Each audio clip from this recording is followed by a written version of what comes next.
朋友大家好，我是爱德森犬舍的龙飞，欢迎收看龙飞的视频。咱们本期视频的这个主角呢是这个天赐的这个孙女，刚刚这个生产过，它是搭配咱家这个超大体种公赛虎。这个温妮呢，前几期视频大家可能是有的粉丝朋友呢没有看到，今天呢咱再说一下这个温妮的血系。这温妮的血系呢来自于这个天赐的血系。 也就是杜克斯，他的父亲呢是非常的不错的，号称中国爆红种公的大熊，10几个奖杯。那温妮呢，毛色是非常爆红，性格也非常好。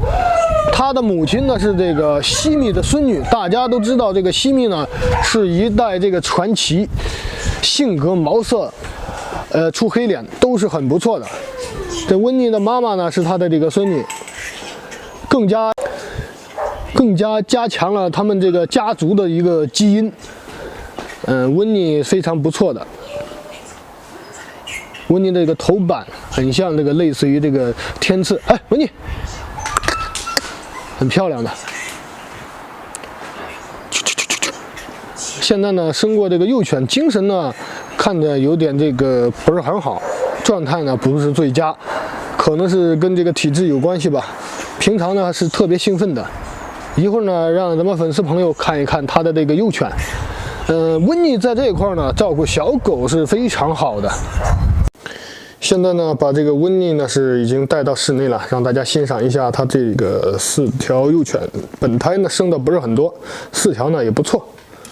在这个照顾小狗方面呢，温妮是特别给力。还有一个就是特别的护孩子，不允许其他的人靠近。你靠近呢，还是 想咬人的还，这也是它的一个优点，也是一个缺点吧，很不好。但是奶小狗方面是没有问题，大家可以看一下，非常不错的。不允许其他人靠近，一靠近呢就发出警报，嗷叫。 温妮，嘘，大家刚才在室外呢，已经是把这个温妮的整体各方面都看了一下，特别优秀的一条种母犬，血系呢相当也不错的。